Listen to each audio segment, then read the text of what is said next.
Bueno, buenos días, buenas tardes o buenas noches. Bienvenidos a este 2022. Vamos a explicar en este video, como hacemos siempre con estas breves nociones, un tema muy interesante que es el de los principios procesales. Es un tema que atraviesa toda la ciencia procesal y tiene una significativa importancia en el sentido de que es la aplicación directa de la elección de un sistema procesal, ya sea un sistema acusatorio, un sistema inquisitivo o un sistema mixto. Es decir, cuando el poder público decida crear las normas procesales o incluso de llevarlas adelante, lo que va a hacer es aplicar ni más ni menos que estos principios procesales que son las bases fundamentales de un sistema procesal. Lo principal, y antes de pasar al PowerPoint, es que no confundamos el concepto de principio procesal con otro tipo de conceptos que tienen una significación muy parecida, como ser el de los presupuestos procesales, ¿sí? Porque quizás ambos dan la idea de inicio, ¿sí? De base, de basamento, pero a diferencia de lo que vamos a ver de los principios procesales, los presupuestos procesales son aquellos requisitos de validez para la existencia de un proceso y de una sentencia, ambos válidos. Así lo entendieron autores tales como Carneluti o Couture. Pero el tema que nos convoca hoy no es el de los presupuestos procesales, y ya sabemos que son la competencia del juez, la capacidad de las partes y la formalidad de la demanda, como también así lo entiende von Bülow, por ejemplo, sino que el tema de hoy son los principios procesales, ¿sí? Esa idea de comienzo. Así que les voy a compartir, entonces, como siempre, un PowerPoint para ver si resulta un poco más esclarecedor, o esclarecedora, mejor dicho, la explicación de él. Ahora sí, los principios procesales que son la vedette o el protagonista de este video. Primero vamos a definirlos. Por supuesto, voy a utilizar las enseñanzas de dos autores clásicos, tales como Lino Palacio y Eduardo Couture, que a mi modo de ver son quienes explican de una manera mucho mejor para el estudiante de grado que se encuentra por primera vez con este tipo de conceptos. ¿Cómo la define Lino Palacio? Bien, Lino Palacio define a los principios procesales como aquellas directivas, directrices u orientaciones generales en que se inspira cada ordenamiento jurídico procesal. Y bien, encontramos una primera característica de los principios procesales, que es que son dinámicos, ¿sí?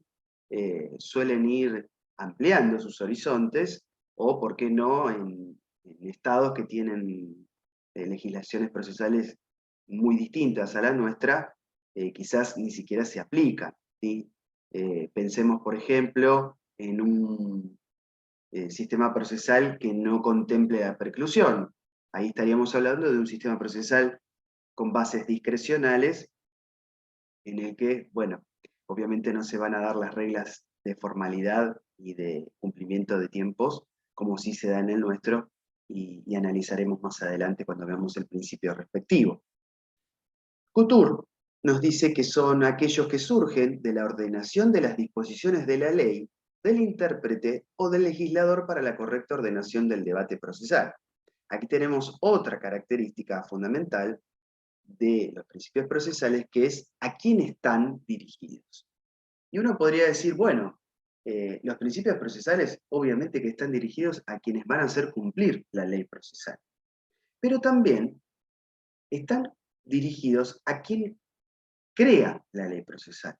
Por ende, vamos a decir que los principios procesales están dirigidos a los sujetos procesales y al legislador, ¿sí? A quienes llevan adelante, pues en la aplicación y las partes poniéndolo a disposición del juez y cumpliendo las leyes procesales, pero también para quienes la crean, ¿sí? Porque deben ser, digamos, las banderas que deben guiar la creación de las normas procesales o incluso de sus modificaciones. Así que, dos características fundamentales extraídas de ambas definiciones: el dinamismo del concepto y el direccionamiento, hacia quién se dirige. Los principios procesales también tienen funciones, ¿sí? 3 funciones básicas de los principios procesales. Bueno, un poco lo adelantábamos recién, son las bases previas del legislador, ¿sí? El legislador, al crear la norma procesal o al modificarla, debe siempre tener en cuenta estos principios. Y si ustedes miran las últimas modificaciones o las creaciones de los anteproyectos de códigos procesales, tanto sean, por ejemplo, del consumidor o del nuevo Código Procesal Civil y Comercial, o incluso del Código Procesal Penal, también podemos encontrar ciertos principios en las leyes sustantivas, tales como el Código Civil y Comercial. Es muy común hoy en día que se establezcan de antemano qué principios van a regir el proceso de que se trate, ¿sí? Por ello es que es tan importante que estos principios sean aplicados y estén dirigidos al legislador. Asimismo, como es un concepto dinámico, el de principio procesal, va a facilitar el estudio comparativo. ¿Qué implica el estudio comparativo? Que nosotros, al poder poner en contraste diferentes leyes procesales, podamos ir mejorando nuestro propio sistema, adquiriendo principios que se encuentran en leyes foráneas y que pueden ser incorporados a nuestro propio sistema. Por eso es que eh, la cultura jurídica lo que hace es mejorar el sistema legal o el ordenamiento jurídico. Y por último, la constitución de elementos interpretativos. ¿Por qué? Porque, tal como acontece en el derecho en general, el hecho de tener principios básicos hace que los jueces tengan otra herramienta que no sea la ley para poder llegar a la solución del caso concreto y aplicar un verdadero sentido de justicia. Es decir, cuando la ley misma no nos provea de la solución al caso concreto, los jueces deberán echar mano no solo a los principios generales del derecho, sino también a los principios procesales. Ahora sí, vamos a pasar a ver el listado de cada uno de ellos, sin perjuicio de hacer esta breve aclaración. Dependiendo del autor que ustedes tomen para estudiar la teoría general del derecho procesal, van a ver que entre ellos discurren en la numerología, es decir, algunos contemplan que existen 4 o 5 principios fundamentales, otros pueden contemplar que existen muchos más. Pero bien, en realidad no estamos hablando de un numerus clausus ni de una enumeración taxativa. Es por su característica dinámica, estos conceptos o estos principios tienden a ampliarse, a subdividirse, y siempre es mejor que tengamos un mejor número de principios porque vamos a tener siempre una mejor base para poder analizar cada, cada caso en concreto, ¿sí? Quizás incluso el principio procesal y la garantía constitucional son primos hermanos, y el principio procesal y la garantía constitucional más importantes, ambos son los del debido proceso, y de ahí deriva todo el ordenamiento jurídico procesal. Así que hoy nos vamos a encargar de analizar los más importantes, ¿sí? Y con las breves nociones como hacemos. Vamos a empezar por el más común, ¿sí? En el derecho procesal, que es el principio dispositivo, ¿sí? ¿Qué implica el principio dispositivo? Bueno, que está a cargo de las partes la excitación de la función judicial, de poner en marcha el sistema judicial, de poner en marcha la jurisdicción, aportando los materiales fácticos, probatorios y jurídicos necesarios para que lleguemos a una decisión final sobre ese litigio o esa controversia que ponga fin al conflicto con relevancia jurídica. Acá, previo a pasar a estos 5 conceptos que ustedes pueden ver en pantalla, tenemos que hacer una divisoria de aguas en lo que implica la total disponibilidad del derecho en cuanto a los procesos no penales y la total o casi total indisponibilidad del derecho o del proceso en los procesos penales. ¿Y esto por qué? Porque se constituyen en reglas universales y porque tienen que ver con la propia naturaleza de este tipo de procesos. El proceso penal, como ya sabemos, es un proceso de tinte público y cuya consecuencia es la aplicación de sanciones para quienes cometen hechos ilícitos que son reprobados por la sociedad toda. Entonces, al estar presente el Estado, no solo en el órgano jurisdiccional, sino también en la parte actora o en el órgano acusador, la disponibilidad del derecho o del proceso no va a ser tan grande como sí lo es en los conflictos particulares que se dan en los procesos no penales. Ahora bien, existen procesos no penales de tinte oficial o donde se debaten cuestiones de orden público, donde la disponibilidad del derecho no es tan libre como si lo es en las cuestiones, por ejemplo, patrimoniales. Ahora, el ejemplo claro de indisponibilidad son los procesos penales por delito de acción pública. Recordemos que hay procesos penales que son por delitos de acción privada, donde rige más la disponibilidad, porque se dice que en ese tipo de acciones o de delitos rige más el interés particular que el interés general. Del otro lado, entonces, tendremos los procesos no penales, donde la regla es la disponibilidad. Y esta disponibilidad se da en 5 aspectos, tanto sea en la iniciativa como en la disponibilidad del derecho material, como en el impulso procesal, en la aportación de los hechos y en la aportación de la prueba. Vamos a hacer algunas aclaraciones más. La iniciativa para los procesos no penales, estamos en teoría general del derecho procesal, ya sabemos que en el proceso penal la iniciativa, además de que puede ser por denuncia particular, se da a través de los órganos policiales o de las fiscalías. La iniciativa en los procesos no penales es siempre a pedido de parte. Entonces, la jurisdicción sola no comienza por sí misma, ¿sí? Es la acción la que pone en marcha la jurisdicción. Entonces, la iniciativa va a estar, por supuesto, siempre a cargo de la parte reclamante o demandante en un proceso judicial.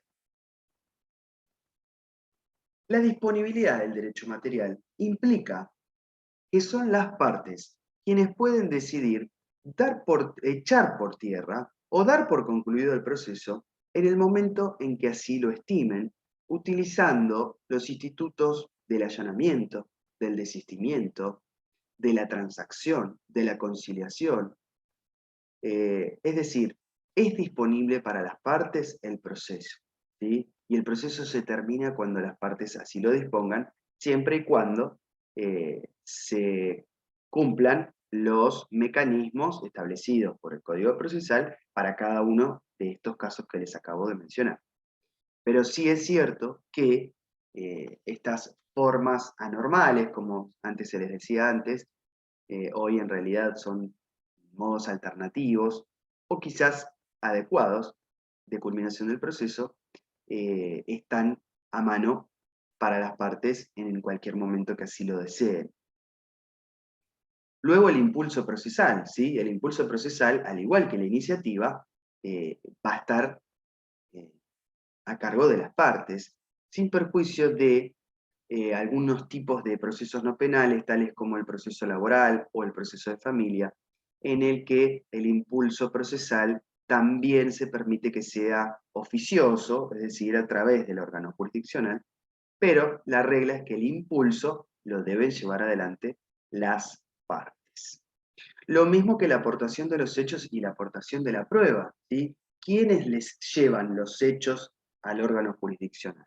Las partes, ¿sí? Son ellos quienes van a decidir qué hechos le van a mostrar o le van a relatar al órgano jurisdiccional, tanto sea para la posición de la parte actora o la posición defensista de la parte demandada. Y además de llevarle a su conocimiento los hechos que fundan sus pretensiones y defensas, le llevarán todos los medios probatorios de que se valgan en ese proceso para ratificar sus posiciones.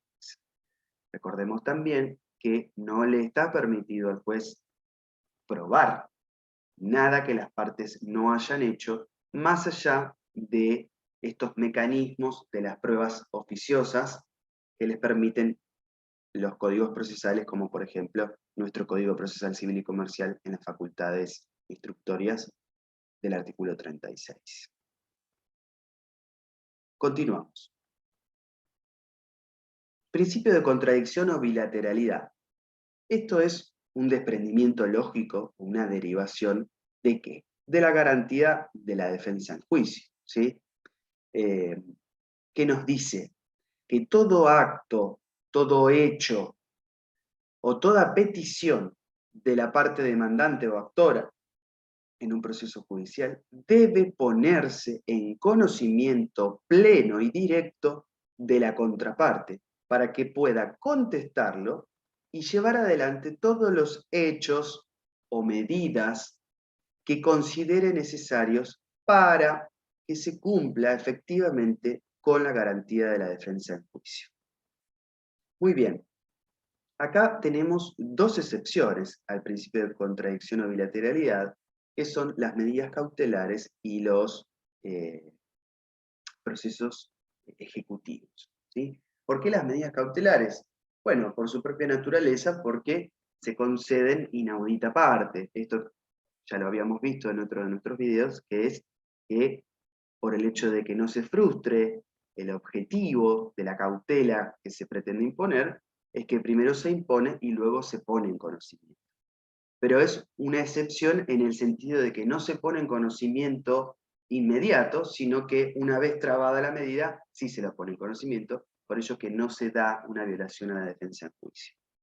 Así como también en los procesos ejecutivos donde están vedadas ciertas defensas o excepciones de fondo por la propia naturaleza del proceso, aunque sabemos que una vez obtenida la sentencia firme de un proceso de ejecución, podremos discutir en un proceso de conocimiento posterior y allí sí ejercer todo el catálogo de defensas y excepciones que la parte demandada tiene para utilizar. Continuamos. Principio de igualdad. Este es un principio que está abordado en el libro de Couture y va de la mano con el principio de contradicción, porque una cosa es que yo diga que la parte contraria en un proceso judicial debe tener conocimiento y acceso a todas las peticiones y actos que se lleven adelante por la parte actora. Y otra, muy distinta, es otorgarle las mismas armas, las mismas herramientas para que esa contradicción se produzca en un plano de igualdad. Esa igualdad, como principio procesal, tiene su basamento constitucional en lo dispuesto por el artículo 16 de nuestra Constitución y fue interpretada por nuestro máximo tribunal en este sentido, ¿sí? No es una igualdad aritmética, ¿sí? No es 2 es igual a 2, 3 es igual a 3 o 4 es igual a 4. ¿Por qué? Porque las realidades de cada proceso judicial son distintas, ¿sí? Entonces, nuestra Corte Suprema de Justicia de la Nación ha acuñado, ¿sí?, esta interpretación sobre el principio de igualdad, o sobre el concepto de igualdad, mejor dicho, donde nos dice que la igualdad, el derecho a que no se establezcan excepciones o privilegios que excluyan a unos de lo que se concede a otros en iguales circunstancias. ¿Sí? Igualdad de iguales en iguales circunstancias. De donde se sigue forzosamente que la verdadera igualdad consiste en aplicar en los casos ocurrentes la ley según perdón, las diferencias constitutivas de ellos y que cualquier otra inteligencia o acepción de este derecho es contraria a su propia naturaleza e interés social. Este es, entonces, el verdadero alcance del principio de igualdad. La oralidad y publicidad, un desprendimiento del debido proceso, ¿sí? ¿Cómo deben ser los procesos? Orales y públicos, ¿sí?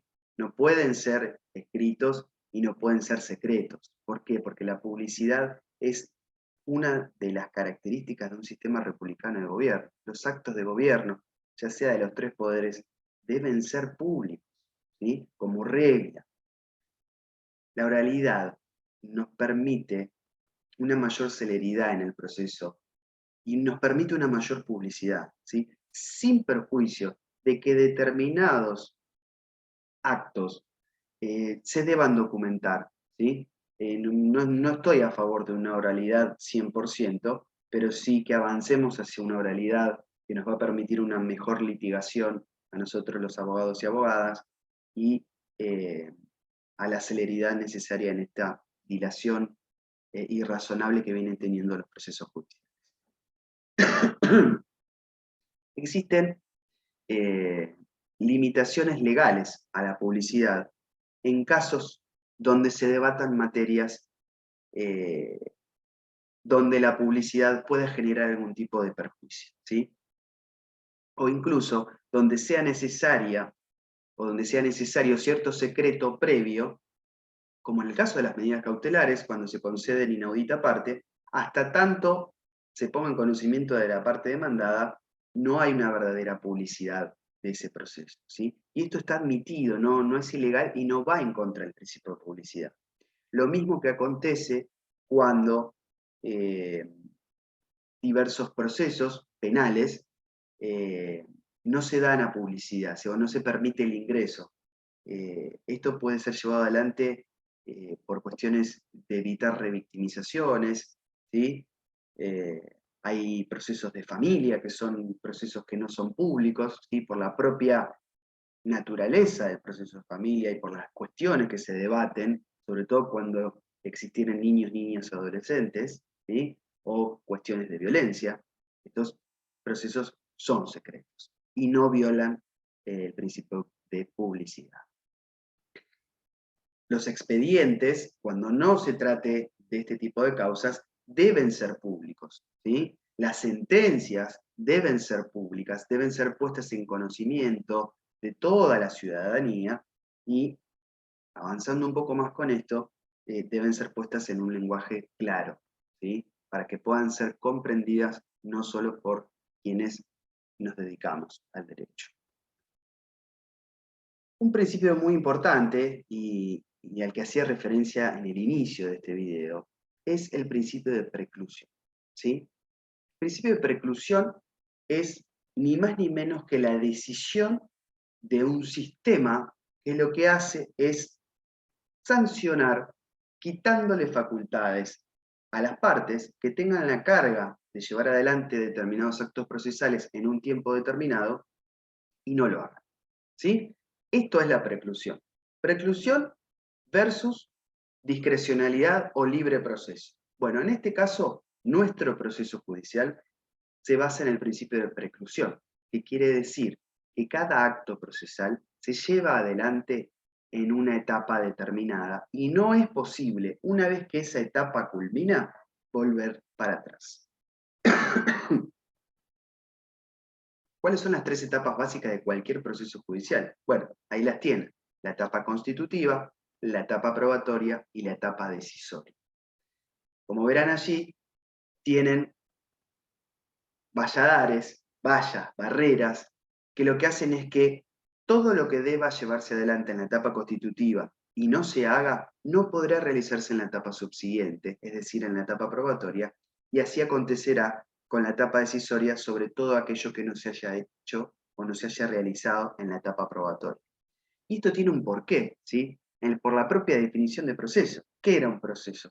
Serie o conjunto de actos concatenados tendientes a obtener del órgano jurisdiccional una decisión que ponga fin al conflicto de relevancia jurídica. Serie concatenada, ¿sí? Es decir, una se produce después de la otra. No podemos volver para atrás todo el tiempo, porque esto atentaría contra un debido proceso. Hay excepciones, ¿sí? Al principio de preclusión, hay dos excepciones, que son las nulidades absolutas, que son aquellas sanciones procesales que permiten retrotraer los efectos de ese acto al momento en que se produjo, que incluso pueden haberse producido en una etapa anterior. Y un instituto muy, muy interesante que es la acción de revisión, que lo que ataca es la preclusión máxima. ¿Cuál es la preclusión máxima? La cosa juzgada. ¿Sí? ¿Por qué es la preclusión máxima?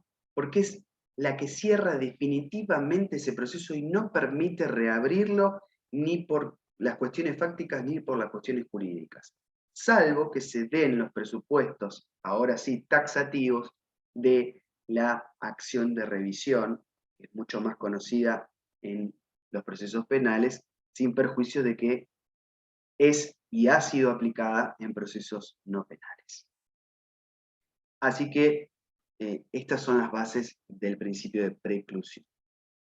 Otro principio muy importante es el principio de congruencia, que es definido como la necesaria correlación que debe existir entre las alegaciones llevadas adelante por las partes y la decisión que recaiga finalmente por el órgano jurisdiccional.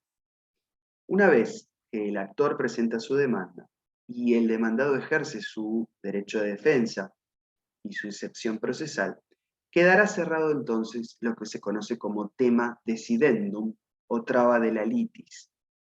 ¿Qué quiere decir? Que ese será el objeto procesal que deberá ser finalmente abordado por el órgano jurisdiccional, no pudiendo excederse del marco de las proposiciones fácticas que las partes le hayan llevado a su conocimiento. Esto excluye las proposiciones jurídicas, porque existe otro principio que se denomina iura novit curia, que es que el juez conoce el derecho. Entonces, no podría el juez aplicar caprichosamente el derecho que las partes creen que debe ser aplicado, porque esa es su verdadera función. Lo que no puede es alterar la base fáctica de las proposiciones y defensas de las partes. ¿Por qué? Porque si lo hace en menor medida, estará cometiendo o estará pecando de infrapetita, ¿sí? Menos de lo solicitado. Si lo hace por demás o por encima de lo solicitado, por encima, no otra cosa, será suprapetita. Ahora, si reconduce o reconvierte los hechos o las pretensiones, ahí ya no es ni de más ni de menos, porque ahí se estaría moviendo en el marco de lo peticionado, pero excediendo los límites para abajo o para arriba, sino que acá lo que hace es, se corre y resuelve sobre otra cosa. Y allí incurre en lo que conocemos como extrapetita. Otro principio fundamental es el principio de economía o de economía procesal. Es lo mismo, que se analiza desde dos puntos de vista: la economía de tiempo y la economía de gastos, ¿sí? ¿Por qué la economía de tiempo? Porque lo que se busca es que el proceso se lleve adelante en el menor tiempo posible, evitando esas dilaciones de las que hablábamos recientemente, y por supuesto que no le genere mayores costos a los justiciables, porque existe ese otro metaprincipio que es el de acceso a justicia. ¿Cómo analizamos el principio de economía procesal? A través de estos 5 postulados básicos, donde se buscan simplificar las formas, limitar las pruebas, es decir, eliminando aquellas que son superfluas, superabundantes o impertinentes, ¿sí? Eh, Generando la mayor reducción de recursos en el sentido de que un sinfín de impugnaciones nos lleven a tener un proceso sine die. No le estoy quitando importancia a la existencia de medios de impugnación o de recursos, porque deben existir, por supuesto, pero acotándose al recurso pertinente, ¿sí? No cualquier tipo de impugnación. Luego, en lo que hace a la economía de costos o de gastos, lo que debe buscarse es eh, que todos los justiciables puedan acceder, ¿sí? Que los trámites, lo que son los tributos que se solicitan para acceder a una instancia judicial, sean los menos costosos posibles, que se generen competencias de causas de menor cuantía, ¿sí? Y que se generen tribunales especiales para él, ¿sí? Esto es un poco las ideas que sostiene Couture, sobre todo cuando analiza lo que es el principio de economía procesal. Pero lo que tiene que quedar bien en claro es que lo que hace a la economía de tiempos, ¿sí?, es la celeridad y la concentración. ¿Qué implica la concentración? La posibilidad de llevar adelante la mayor cantidad de actos procesales en el menor tiempo posible y también en lo posible, vale la redundancia, con el menor costo para el justiciero. Principios de inmediación y adquisición. Bueno, ahí les puse una imagen de los jueces tomando contacto directo con el testimonio de una persona en un debate. ¿Y por qué no es caprichosa esta imagen tampoco? Porque, ¿qué es la inmediación? Es el contacto directo que debe tener el órgano jurisdiccional cuando recibe los medios probatorios aportados por las partes. Sobre todo este tipo de medios probatorios como el testimonio y la pericia, ¿sí? No pueden valorarlos a través de terceras personas. Tienen que ser ellos o ellas quienes directamente valoren el medio probatorio para poder luego fundamentar válidamente su resolución judicial. La inmediación no se agota solo en el debate o en el juicio propiamente dicho, sino que debe estar presente en todo el proceso, pero es el momento en donde podemos ver que se efectiviza fielmente este principio procesal. Por último, en esta parte, el principio de adquisición, o también conocido como comunidad de la prueba, al decir de Mayer, por ejemplo, lo que hace es extirpar, sacar de la parte esa prueba que se ofreció y depositarla finalmente como prueba del proceso. Me voy a explicar mejor. Una vez que yo, parte actora o parte demandada, incorporo, ingreso un medio probatorio a un proceso, ese elemento que surja de ese medio probatorio me puede beneficiar o perjudicar. Es por ello que yo, una vez que lo ingreso, no puedo echarme atrás. ¿Por qué? Porque ello va a incorporar un dato que va a ser valorado indefectiblemente por el órgano jurisdiccional, positiva o negativa. Pero implica que ese dato, una vez que yo lo ofrecí, dejó de pertenecerme para pertenecer al proceso. Por eso se habla de comunidad de la prueba, porque todos aquellos medios que se incorporan al proceso dejan de ser exclusivos de la parte para formar parte del proceso. E incluso pueden beneficiar o perjudicar a la propia parte que los ofreció. Pensemos, por ejemplo, en un testimonio.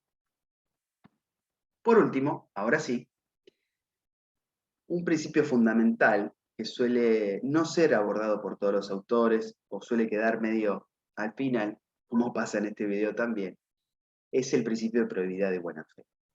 El principio de probidad de buena fe tiene claramente un destinatario o dos, que son las partes o los litigantes y sus abogados, ¿sí? Y lo quiero remarcar porque la lealtad procesal es la naturaleza del principio de probidad y buena fe. Por ello es que lo que se nos exige es que la demanda tenga determinados requisitos de formalidad, donde la claridad en la exposición de los hechos, de la aportación de los medios probatorios, deba ser tal como para que la otra parte comprenda cuál es mi verdadera posición. Lo mismo en la unificación de excepciones, que quiere decir que yo debo interponer todas las excepciones dilatorias en el mismo momento procesal. No puedo estar todo el tiempo metiendo excepciones dilatorias, porque eso no hace a una verdadera lealtad procesal. E incluso es un requisito que imponen los propios códigos. Lo mismo acontece con la limitación de la prueba. Yo no puedo ofrecer 500 testigos o 400 peritos para un caso judicial. Debo respetar las limitaciones probatorias que imponen las propias leyes procesales.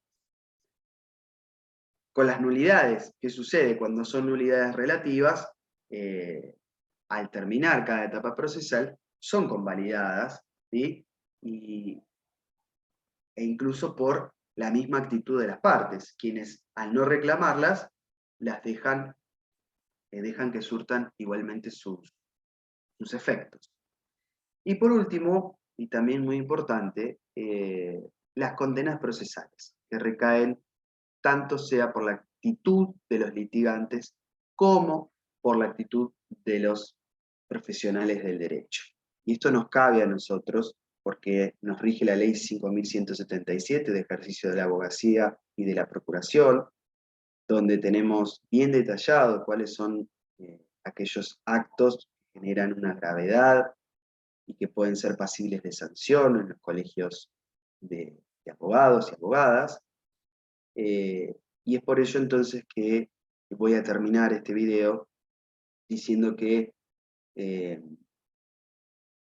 la importancia de los principios procesales hace a una verdadera convivencia democrática y a que llevemos adelante un proceso de la manera más correcta y leal en que debemos llevarla adelante, sabiendo que en una contienda va a haber ganadores y perdedores, pero que debemos llevar adelante nuestro trabajo de la manera más efectiva posible. Hasta acá entonces con el tema principios procesales. Espero haber sido claro. Cualquier consulta, como siempre, estoy a su disposición y les mando un gran abrazo y que tengan un muy buen día. Adiós.